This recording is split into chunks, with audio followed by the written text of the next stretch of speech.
Hello students,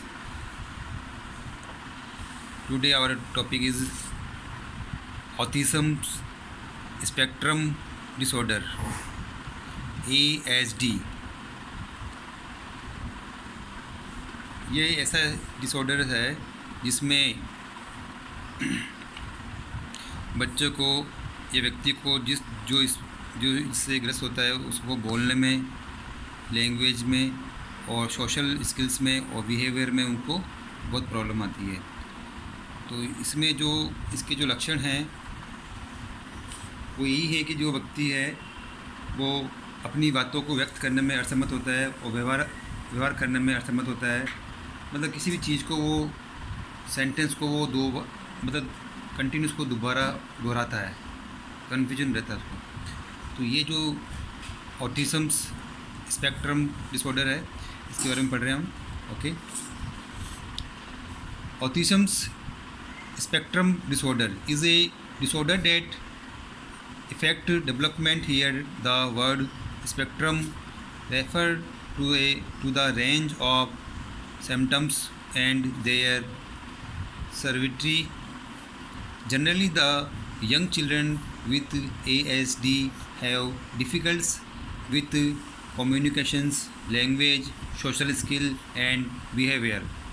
In other words, autism spectrum disorder are characterized by social interactions, difficult communications, challenge and tendency to against in respective behavior. Okay, और आगे इसमें आगे देखते हैं अपन। ASD में behave difficulty और repeat some activities over again, like touching the some objective repeatedly। यानी किसी चीज़ को वो छूता है तो उसको बार बार उस चीज़ को छूता है। जैसे पानी, हाथ धोना, तो बार बार उस चीज़ को रिपीट करता है। या किसी चीज़ को मतलब पेंसिल है तो उसको बार बार उसको मुंह में लेना, टच करना, रिपीट करता है। जो भी हैबिट में आती है उस चीज़ को उसको अगेन वो उसको करता है। ओके, ये होता है cases of autism spectrum disorder. Cases क्या है, कारण क्या है, रीज़न क्या है इसके। तो अपन ने जो इसमें रीज़न पढ़ते आ रहे हैं अभी तक, जो भी डिसऑर्डर के हैं वो एक्चुअली जो भी हैं वो कॉमनली जेनेटिक फैक्टर तो है ही इसका। ये तो फैक्ट है कि जनरली जो है जेनेटिक जो फैक्टर है वो सबसे बड़ा रीज़न होता है डिसऑर्डर का। कोई भी डिसऑर्डर हो वो जेनेटिक फैक्टर जो है वो कॉमन है। Genetic problems seems to play significant role in ASD. These problems can happen in two ways. The first is that something happens during fetal development that altered an gene. The second way is the child inherits problematic gene genes for one of two parents. Okay, मैंने जुड़वा भाई बहनों का जो है एक साथ होना, ये भी एक इस डिसऑर्डर का मतलब रीज़न है।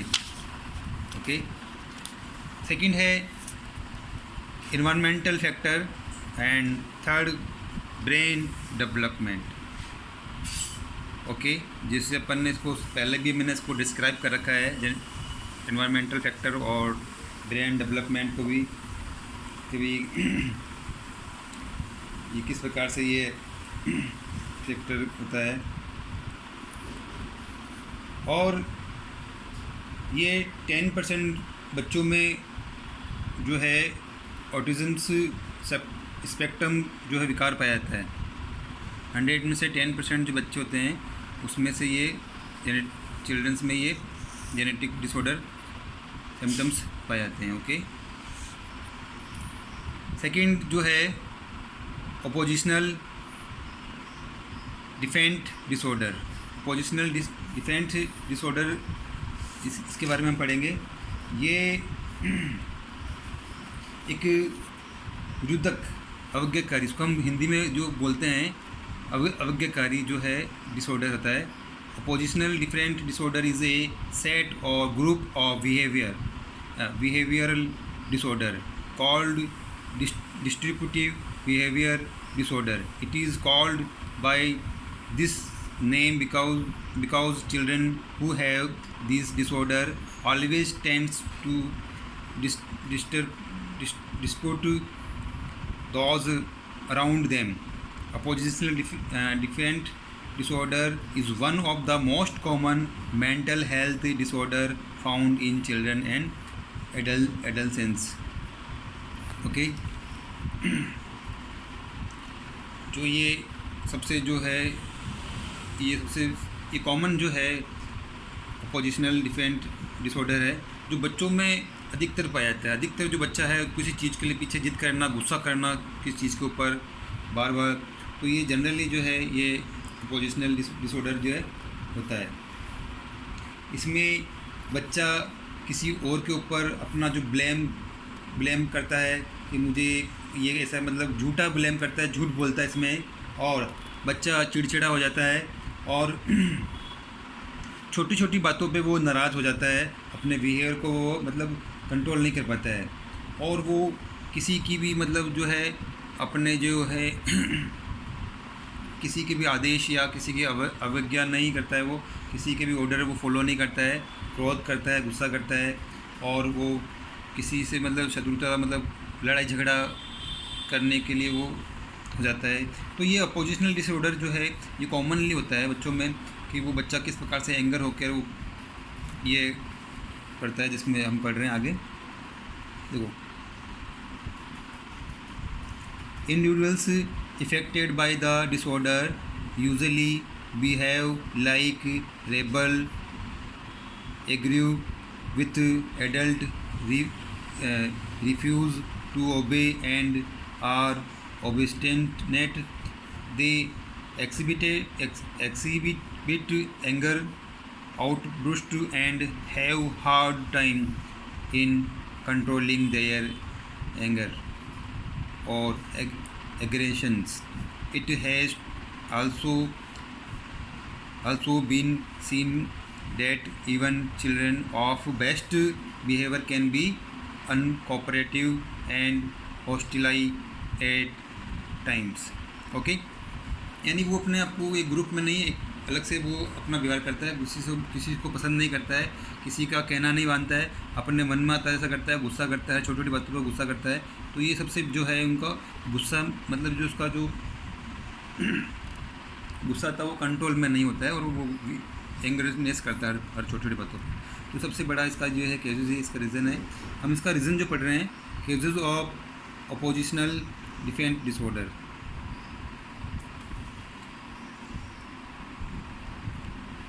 Physically, psychological, social risk factor play a significant role in development of ODD.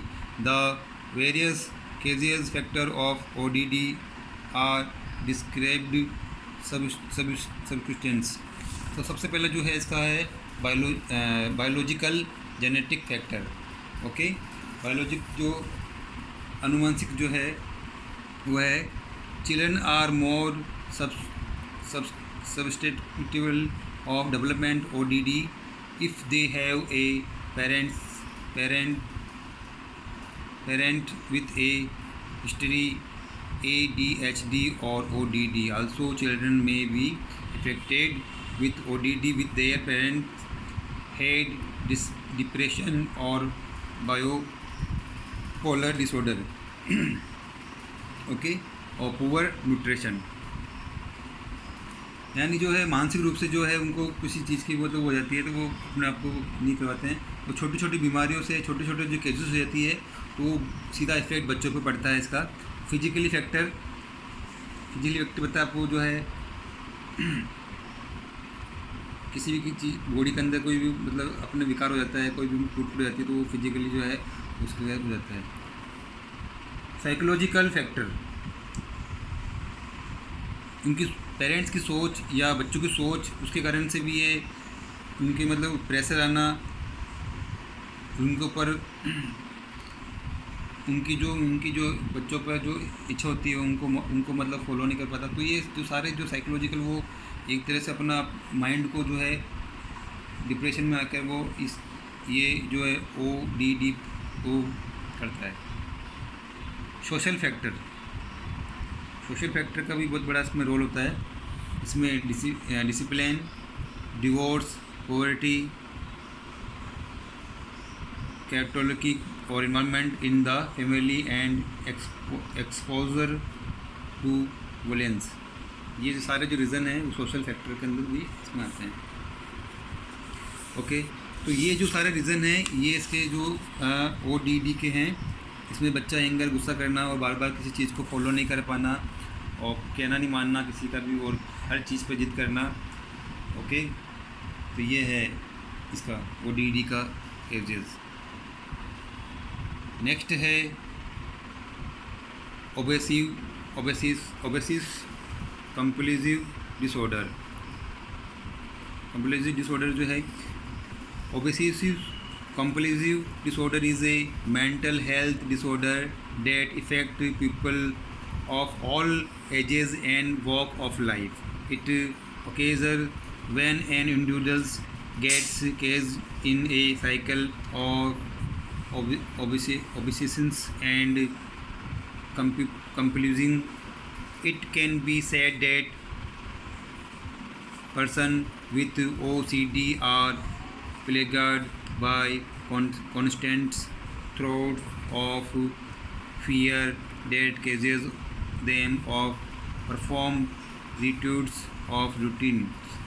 The distributes through are called obsessions and routines called compulsion.